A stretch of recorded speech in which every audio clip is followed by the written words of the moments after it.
going straight through with a gate crash into the site, gets 1 kill and then dies, and then everyone else is still just chilling back towards the spawn. There's no real value in that, and you've lost your star player. So definitely more to be desired. I also think Jinggg hasn't had anywhere near as much success on this map, so if he pops off, Forsaken's play might not even matter. Oh, that was dangerous. Mixwell barely getting out of there. Just 20 HP on the way back, and Hoody, well, he took a headshot as well. Never mind the Yoru or any of the comp. They're just taking him down. The site now theirs. PRX be able to play for the post plant. We've already heard the TP come through. There's 2 coming from behind. AvovA in the spawn. I mean, someone needs to pop off on G2 for them to have a chance. Spike planted. Coordinated elbow push on the back of a flash. Yeah, they are ready to try and battle that player in spawn. I don't think there's going to be much that AvovA can do here. He's probably blinded up half of the team, but they have just pushed him completely out of position. And now the remaining 2 looking to come in from behind have to try and reclaim so much ground. Nukkye not able to get anything done. The flash is so perfect as well, and they are just being isolated one by one. PRX with a solid pistol. Yeah, I gotta give that round to Devi, honestly, when it comes to that post plant. The fact that he's stacked up, ready for the flash into spawn, which pushes AvovA back. He paranoias, they aftershock, they start to fight him. It's just, even though he's blinded them, they're spraying down on that corner, knowing that he has to step out of it eventually.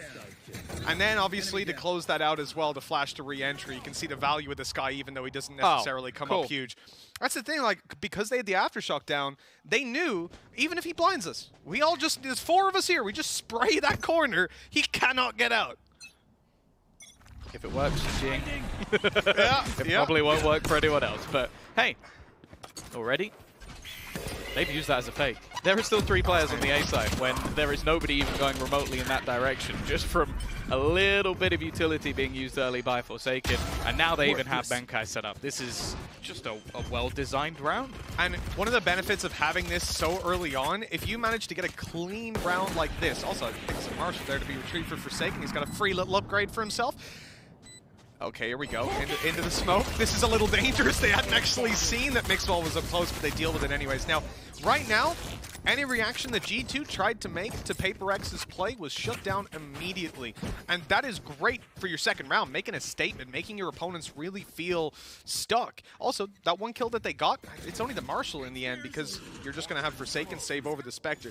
I'll highlight the main problem that we see with PRX, at least in the last game zone bind. These guys could successfully take a ton of space, but it seemed like they were never happy with it. They always ended up pushing into spawn, over-aggressing, over-fighting for angles, losing those duels, and giving their opponents a way back in.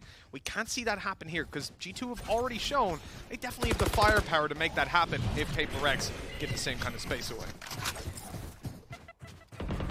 Alright, it's a challenge early in the round for that B long control, that same pace, but they've shown a lot of presence on that side of the map, and now they just run straight back to try and put pressure in onto Mixwell.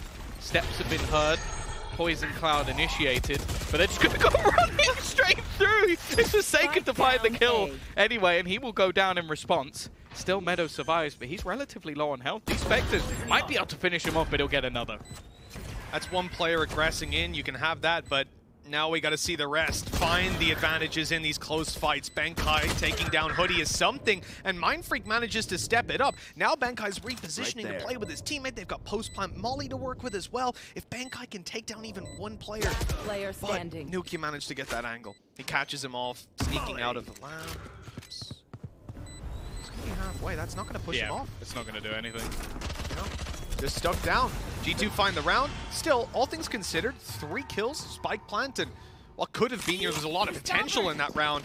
It's a pretty good 3rd round out of PRX. Yeah, if they kill off Meddo a little bit quicker, like he doesn't manage to get 3 kills, I wouldn't even be surprised if they won that. I do think it's important, though, that Meddo gets off to a strong start. As said, this tournament, for the level we know he can hit and has consistently done for quite a while, he's been desperately quiet, especially towards the end of the normal VCT season when we saw that big comeback from G2. He was a big part of that. So seeing him get off to a strong start, also managing to get his Viper's Pit.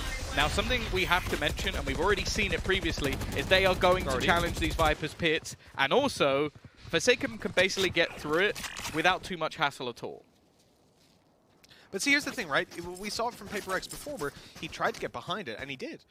But wasn't able to actually root out that Viper, and it's really tough with this comp to actually do that. I think Devi has to be leading in with some utility. You've got to get the information. Well, but more than likely, he's taking one or two of you down. I think the worry for me in this round, at least, was the fact that Meddo was alone. Like, they've now rotated in Mixwell, which makes a lot of sense because you need someone to cover the back of the Viper's pit. And that's exactly what PRX were doing. They were very prepared for anybody to try and play that Viper's pit. Instead, though, he's going to go straight through it and manage to take quite a bit of space. It's more the information he gathers, though. Will he actually spot out the remaining couple? Flash doesn't quite manage to connect. The stun does, but still Meddo's able to follow through with that kill! The nade from Jinggg is huge! A double kill from it, 3 in the round, and PRX are right back in it with a showstopper in Jingg's hands. He's about to be challenged, AvovA. It's unclear whether he actually saw him. I don't think so. 4th kill for Jinggg. With a post plant and a showstopper to work with, this seems to be an impossible round for nukkye. It's even planted for heaven. nukkye is now being spotted. All that Jinggg needs to do is wait and let him take that space, let him tap that spike, and then the showstopper can close the round. If the bullets don't do it, they might even just avoid using that ulti. I like the idea from nukkye to seize space, but time is such an issue. The player on the other side catching him first. 3-1 for PRX. A very strong round. Raze, and it didn't really go according to plan. You know, that ult from Forsaken doesn't find the value that they were hoping it would. He goes down, mindfreak as well, but that nade that he threw combined with the stun. I think they were screwed no matter what. There was an aftershock through the wall. Like, they had so much utility ready to basically crush those players trying to hold on to lamps. And we know that getting into afterplant positions, you need to have that control on the attacking side. So it was just a big part of the gameplay coming through from PRX. Incredibly well played. Jinggg as well, I said he'd had some quieter performances on this map. I think he's currently 8-1, has his showstopper online. Now his showstoppers have been a little bit cursed, but that can only last for so long, and Forsaken's already got the opener. Winning out bathroom control, sending out his decoy to seize a bit of space to distract these players, maybe feed them the information as well, but they've seen exactly where Forsaken is. With him finding that kill, this is gonna, oh, actually they've spotted the players outside hookah as well, so you're still gonna have AvovA sitting around this area, but with a bookie, okay, right, he didn't manage to get as close as I thought he could there. You're not going to attempt the TP. Okay, good. He fakes the TP. That's actually going to cause a bit of a problem. They've got to now be worried about him already being in the spawn. Selling the fake information. This is, I mean, we're already starting to see the value from Yoru that we didn't last time. Yeah, I think as well you have to bear in mind. All right. Oh, okay, got a little bit dicey. But I think you have to bear in mind that PRX, again, are one of the scrim partners of PRX. Where's Yoru? So you know that they've basically been practicing against this team up until like a month ago. Is that one's dead? Is he still going for this? Mixwell's giving this a go. Now, Devi should basically be ready as he drops out, and now having a player behind should make it impossible. He's tapped the spike to bait him in, but he won't get anything more. But yeah, PRX are very, very used to playing against the Yoru because it's something that's been done for a while, and I imagine it's something they did in scrims for quite a long time. So they're a team that knows it's coming, so they practice to beat it. G2 will not have played against this composition before because no one in EMEA runs it. And even if you have the theoretical ideas of how to deny this player space, if you then focus too much on denying Forsaken, you give space to someone like Jinggg, which is a bad idea. Really interesting. I just noticed that you had the TP down as well as the decoy. And when the decoy got into the corner and wasn't moving anymore, he fakes the TP. I mean, that just seems to serve to drag players' attention that way. Maybe they panic shoot it, pop the flash, give the info. Here's a flash of their own. It's a fake, and nukkye able to capitalize on it, but now the rest of the team coming through. nukkye keeps on delivering, but his teammates are falling. Showstopper coming out. He doesn't know about the player in the corner. Oh, that is terrible for G2. They put it all into this round. They fought for mid control, but they did not receive it. Devi won't be able to be healed up. At least he'll remain low. Those Seekers might have actually sold a bit of a bait because of the quick rotation. However, the straight move into the site, the dimensional drift is going to give so much away, but they don't know. They don't know the Mixwell's here. As said, the Seekers gave away that false information that he was on the other side of the map. Making that quick rotation is going to be a nasty surprise. And he's being surrounded by so many different people. Forsaken is currently jump spotting next to him and will go down because of it. That gives an opportunity here. Meddo, though, still locked out. mindfreak just using utility to hold him back, and sneaking through this smoke is going to have its risks about it. He has his poison orb on the other side, and mindfreak is going to opt to play within it. Wins that duel, leaving Mixwell alone, and the clock beginning to tick once again. Contact flash ready to Divide. Popping this any moment now. There it is. Fully blinded up Mixwell. Didn't stand a chance. That's a triple for Divide. A huge round for him, punishing the aggression out of Hookah. And they all managed to avoid the showstopper too. I mean, G2 threw a lot at that round, and they walk out with nothing. Yeah, I have to say, like, although you might look at the scoreboard and, okay, Divide's now on 4 after getting 3. Yoru, typically, that guy's not going to have great stats, but he's showing up as well, 9-3, and the success rate of those Yoru plays is worrying at this point, because it's something that we've seen teams deal with very easily, but when you're not familiar with it, like you said, you know, you're not scrim partners with these guys, you're not used to how they like to play, it's a very hard thing to counter on the fly, because you're plugging holes that you didn't even know existed. Yeah, exactly. And even if you do manage to shut it down, as said, there's other players who will step up to the plate for this squad. Like, you need to have your full focus on Jinggg the majority of the time, as he's just going for these aggressive plays. Now, they've used the Tiger to clear a lot of control. There is still a trap available to them. Forsaken can't quite get out of there. A little bit more aggression, leaving AvovA in this corner. They might even look to try and pressure him. Never mind, mindfreak's already caught him, and now it's troublesome. But Mixwell actually gets the collat headshot through Jinggg. So he's done a hell of a lot of damage there. Huge damage, avoided the ult, and then mindfreak goes down. This is starting to look good for G2. Finally a round that they've got the late round advantage in. Time not really on their side, but it's ticking slowly. Divide on the other side of the smoke. It fades, and Meddo's quicker to the trigger. Nukkye doing exactly the same. That's going to be a second round for G2 at long last. Finally, they've got a solution, but I can't help but feel like they caught a couple of those PRX players unaware. That shot from Mixwell as well. The fact that he dodges the showstopper, but still connects the shot onto the Raze, and then takes down the Benkai, who was in Hookah behind. That won't happen every round. No, I think also it was just a switch in setup. Like, because they've been pressuring this B site so much, they just give Mixwell the space to actually try and deny it with his operator play. So I think that there was a lot put into that round from G2 that, well, if PRX now just go blitzing in the other direction, it could be very difficult for them. I do like the fact, though, that they've actually put themselves in a spot where not only Mixwell will be able to fast rotate, as you can see, he can get from either side of the map in a matter of seconds, as we talk about quite regularly when it comes to split, and Nukkye's already dead. That's a quick kill. Bathroom control not given over, though. You still see Meddo sitting around here wanting to fight. Trailblazer spotting both 2 players on the A site. That is huge information to play with. The flash confirming that they're falling back, that they're on the site itself. At this point, they feel content to pressure in towards the B site, but those Seekers are just about to give the information away. In fact, look, Hoody is going to follow it all the way. Forsaken wisely hides behind, but as they give up control and fighting long, Jinggg takes the site. Now they're going to look for the plant, and even worse, they're going to look to get this Judge into a position where it can have massive value up close. Walking right up to the smoke, the flash through, though, is good. No kill connected. Hoody stuck out in no man's land, and they've heard Meddo. The jumping shot. It's ambitious from Benkai, and it will not work out. 2v2. What a shot! How did Jinggg respond so quickly with Hoody going down? The round's in PRX's hands. That was unreal. I saw the headshot and thought Jinggg was dead for sure. He's just quick enough on the reactions. And the thing is, most of the time when you have a Raze, like, basically blast packet into a site like that, they normally take some hits. They take some damage, or at least a spotted, but he manages to just gain so much space for this squad, and because of the control that's been taken elsewhere, they're almost completely surrounded, and they still manage to win the majority of those duels. 6-2 now on the attacking side. Money is completely in the bin for the side of G2, and sure, they have a couple of ults online, but they're ones that I'd be very surprised if they tried to utilize here. Well, you know PRX are fired up when they're howling after a round like that. It's exactly what you want to see. Up against pistols here. Still, though, a round like this doesn't come without its dangers, and we've seen all too often nowadays, Tom, that shorty, it can ruin your day. I mean, we've seen double kills come through from it. He actually turned around. Not used to playing against the fake out, I guess. They will actually take down the real deal this time. So much damage from Mixwell. The classic jumping once again, and now Hoody in position with his pistol. It's mindfreak alone. He's being hunted.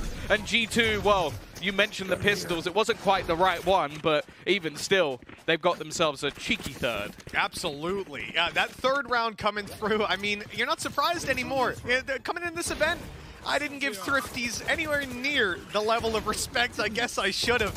But with an addition of an agent like this, because Mixwell actually managed to hit him with a body shot there, lighting him to like 10 HP. He was red, and that right click from the classics all too clean in those situations. This leaves PRX in a pretty tough spot where they themselves can't really afford to buy. So, based on the stats, this is going to be a 7th round. Okay. I'm just scared of that Bucky. I assume it's going to be a blast pack play straight in Jinggg, towards lamps. Like, that's the main position you want to try and take that gun. Anywhere else doesn't make a whole lot of sense. Going to try and clear it out, has a few pieces of utility, gets completely blinded by a teammate, and decides to go the other way. Yeah, I've seen 3 outside of A as well. The rotations came in from G2 on the back of that early round Trailblazer that they sent through the teleporter.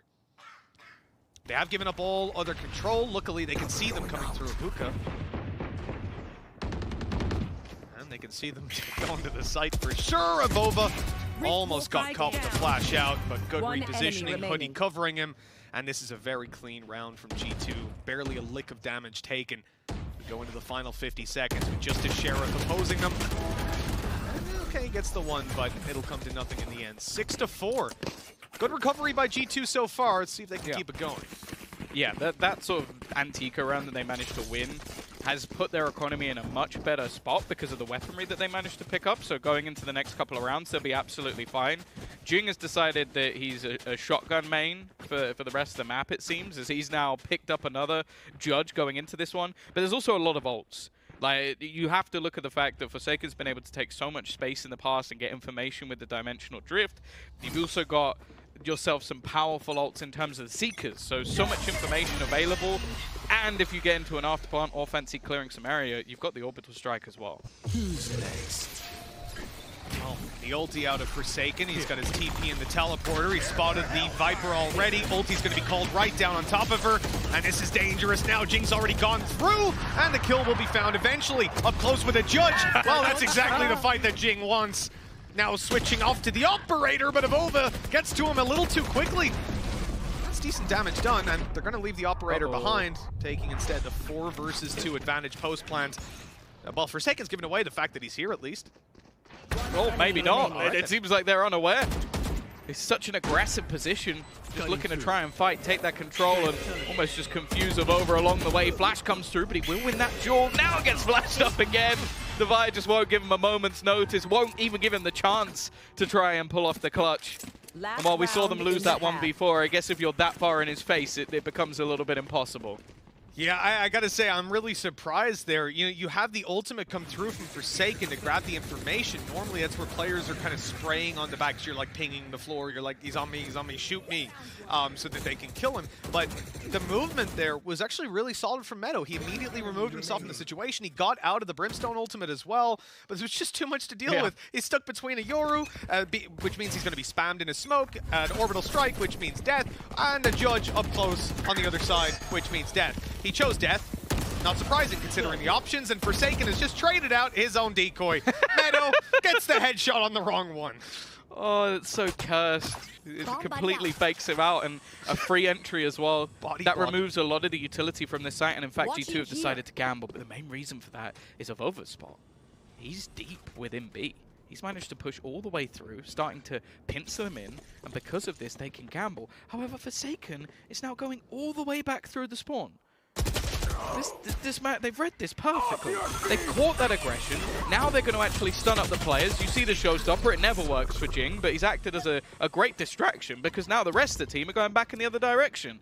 True. However, you're actually going to... Well, the Seekers are definitely going to give the information. There's also traps from Mixwell. He's going to now be in position in towards the spawn. Unless the smoke goes down in the next couple seconds, it's going to be a big problem to deal with. He's not even blinded up. That operator now ready to take them down. The shot's missed, though.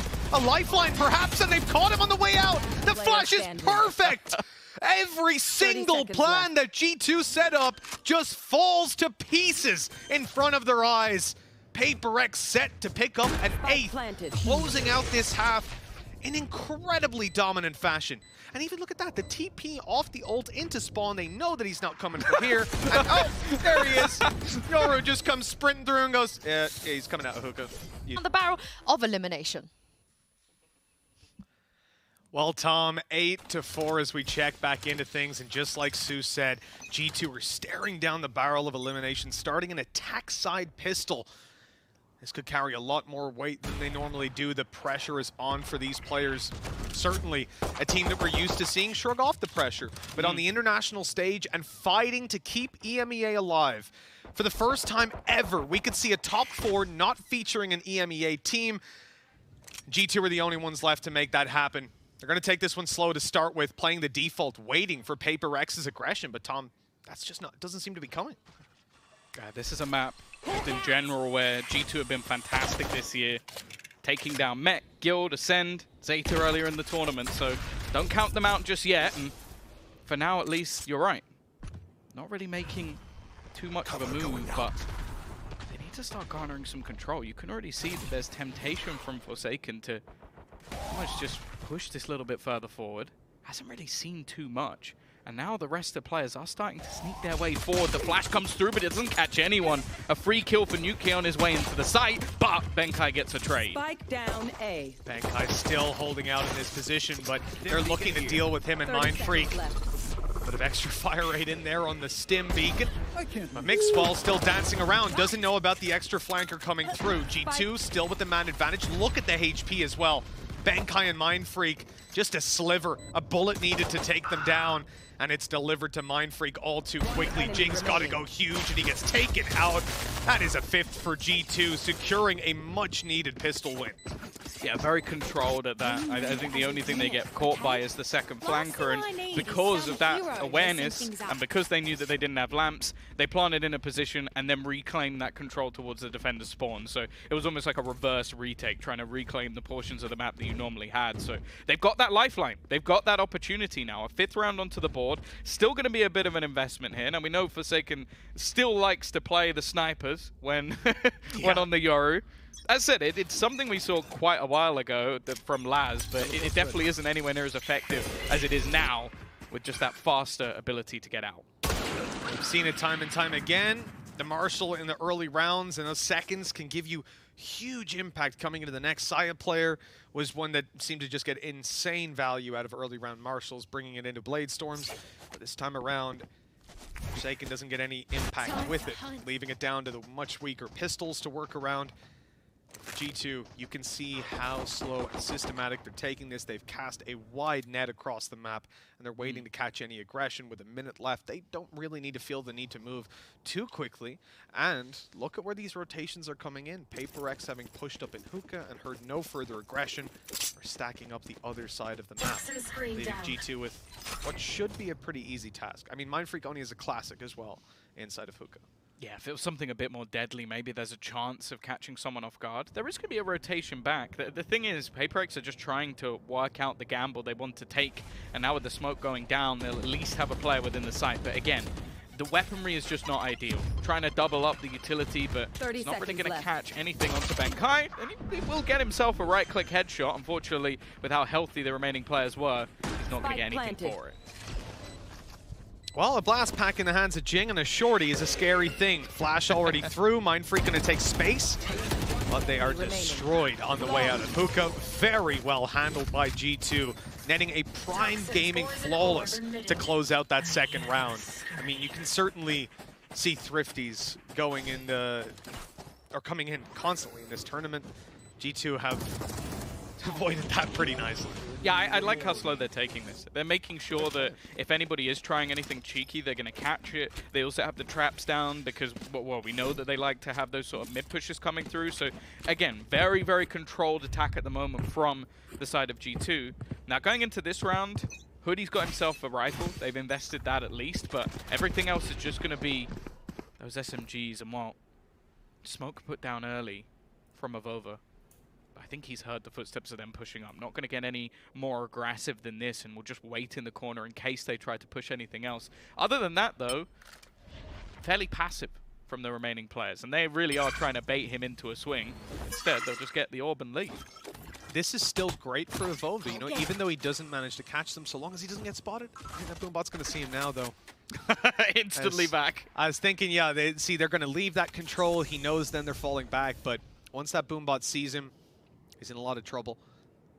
Because these players are going to stick around. They're going to keep on holding these angles, and with the smoke to fade soon. Oh, well, with Forsaken getting a challenge for free, and the smoke fading on mid, there's about to be a brawl. And it's quite clear that PRX are coming ahead in that one in terms of weaponry. But with the utility down, G2 can close the distance quite significantly. Ring about to be pressured. Molly in hand, he should get isolated here. So that's at least one in the other direction. A couple of kills here wouldn't be bad. It's screwed those Meddo. Just stuck in that corner. Hoody, though, manages to find another. Still with that rifle in hand. He's actually going to swing back, but needed that duel to stand a chance. And now Mixwell left. Does manage to land a tag at least and make things a tiny bit more costly, but PRX do well in this round. Yeah, 3 players surviving. It's a bare minimum, really. You can afford to lose a couple to those weaker weapons. It still allows you to come into this one with a decent enough economy in the back pocket for a round loss. G2, I'm taking a look at ultis on the screen here for us, and there's none coming online. This is going to be a pretty basic round to fight for the first full buy versus full buy. Big difference maker here. You know, I'm looking at PRX, Tom. You know, we're about to see it back home. There's a judge in play for Jinggg, and I'm scared of what this guy can do with that weapon. Dude, look how Forsaken just straight off the bat trying to almost sprint his way into his opponent's hands. Has taken that control at least, but surely they're going to clear this. The Tiger's going to see him almost instantly, but he's out of there. The trade just about comes through. So much damage done onto nukkye with the judge. And now, after taking at least a little bit control, they've still got plenty of players to deal with on this site. The decoy was popped and they shot it. They know that they're coming. Forsaken with another kill, and Benkai tucked in the corner. How does Forsaken get away with that? He was so low, and a third is found as well. That's utterly unreasonable. The hold on backside proving to be far too strong for G2 to deal with, and that's double digits, forcing G2 onto a low buy. Yeah, this is very nearly coming to an end here. Like, you've got an opportunity for APAC to have themselves that team within the top 4. Make it through to the next few days, get an extra couple off as well to chill out in Iceland, and for G2, well, they'd be able to spend as long as they want because they'll be out of the tournament. Yeah, they can go see the sights, I suppose. I don't know about where the mood would be at. You can still see it. They want to shoot it, but Forsaken's still there just behind. A free kill on the opener. AvovA's still just waiting again. There is a rifle here. A little bit of a nasty surprise mixed in. Oh my god. Because they will be able to go for that purchase in the next. Mixwell, not going to get anything more, but he's done enough. Somehow, Jinggg, is he finally going to get a kill? No! He's the man who can't do anything with a showstopper. And now this comes back into a winnable position. Forsaken, though, is still lurking in the backlines. This is something they might not expect. The plant making its way onto the site. Do they even check in this direction? I don't think they do. And this is free. This is as free as it gets. Leaving Meddo as the last man standing. Huge rotational power. That flash confirms actually that Meddo's over towards Lamps. They've got good info on the back of it, but he's going to bail out of there. 2v1. 40 seconds. Easily going to get that plant down. He's one away from Viper's Pit, Tom. I mean, that's devastating. If he had it online, he can flip this round in his favor completely. And the ult out of Forsaken, confirming exactly where he is. He hears the steps. The flash is hell. Oh, Meddo gets away with the first. Forsaken has to take him down, and he does. A 4th kill for this man. Just flexes on him at the end. And you can understand it after a round like this and the impact that it has. 11 on the board. PRX stepping ever closer. I mean, this is the closest APAC's ever been to a top 4 spot, Tom, and it's within their reach. So desperately close. And then this man is just leading the way. He had some quieter games earlier in the tournament, and we were definitely worried that it wasn't going to be the performance that his fans, his team, everyone desired. He's 24-10 right now, and he's almost dancing on his opponents in different rounds. And I think the momentum's firmly with him at this point, managing to get away with cheeky play after cheeky play, and trying to set up utility to deny him in the early round, at least get information if he does try to push. As said though, Ultimate's firmly in the favor of G2, so this is a great opportunity for them to at least force a round back in the economy. Okay, it'll be there at least for now. Jinggg, no, he just got sprinting through the flashes nigh on perfect. They know for a fact that G2 were trying to set up something here, and now, well, they're pushing with everything they've got. 2 more players going in that direction. Mixwell trying to control things, and well, whatever the plan was for G2 in this round, it's got right out the window. Wow, that is big pace change out of PRX. Oh, AvovA's been spotted here, but Defy got cut off. The info is there at least that there's a player towards the spawn, but that's not really executable. What do you do on the back of that? They know now mindfreak is pushed out of the teleporter, at least, that he's still around this area. And Meddo's going to hold it. The smoke still up for quite a bit. Oh, it's actually just disappeared. And on the back of that, Meddo will fall back, but mindfreak takes that opportunity to push forward. He's trying to stun him up. Trying to give an opportunity for mindfreak to win this duel. He shouldn't have a chance. Meddo is waiting and watching, and now the afterplant coming through. Player standing. And they've got everything covered. Forsaken was late to rotate, almost waiting to see if they would go back in the other direction and have a spot, have an opportunity. Instead, he's now trying to sneak his way back through the spawn. A win here, looking nigh on impossible, but he's still going to manage to find the first. If he can make things costly, that might be enough to bring something back into the next round. Second kill's gone his way as well, and looking to try and, again, find a little bit of extra space. TPing straight into his opponent and couldn't quite correct. There was a moment of belief, but Meddo will shut him out. 4 rounds between them now. That gap's starting to close. PRX in a bit of a tough spot too. I see an operator pulled out. They'll just about manage a full buy with a bulldog in the mix. With this round, I really respect what they do. You have a timeout called by your opponent. You know that they're going to try something different. That's the whole point. And so PRX say, hey, you know what? Let's use this like our timeout. Yeah. Let's get aggressive. I don't care what they want to do. Let's crush him. The Rolling Thunder used in the spawn and everything. There was a lot of ideas there, but they didn't pay off. This orb could be big. Now it's a potential orbital strike. Again, ults for the rest of the players not particularly close, but it is now the buy. This is a much faster take though, and they're moving straight towards the judge in the corner. Mindfreak is going to get checked by the flash, but the operator's now rotated into play. A trade early, Forsaken still managing to connect, but he can't escape. His ult not quick enough to activate. Now they still haven't cleared this position. Benkai is just waiting, and eventually he'll get one for free. Jinggg has caught another, and now nukkye is the only one left. The first kill, well, looked easy, but it won't come through. 12 now on the board for PRX, and G2, they're in trouble. Oh, Tom, this is a bleak scenario. I mean, G2 gonna have to get 5 in a row attack side here, and with what PRX have to work with, I mean, this is one of the most explosive ult economies that you have in the game. Sure, you can say the same on the side of G2, but they don't need to win just one round. They've got to spread it out. They've got to play for all 5, and in the hands of PRX and with Forsaken having the game that he is. Do you know he's the highest rated Yoru in the tournament? Oh, no way! Possibly the world at this point, to be honest, Tom. 1 out of 1. TP out for Forsaken as Decoy running across, not getting shot, but there's another player in the TP. Defy is sat here. They might not know this. It looks like they're conscious of it. Jinggg in a little bit of danger, but in comes the swing from the teleporter. Defy grabbing a single kill. They might have to give up control of the site. And the Seekers confirming the players are still in here. mindfreak's picked up another. This is starting to look like it's done. How has AvovA gotten away with that? But the answer is immediate. Meddo, the last man standing's taken.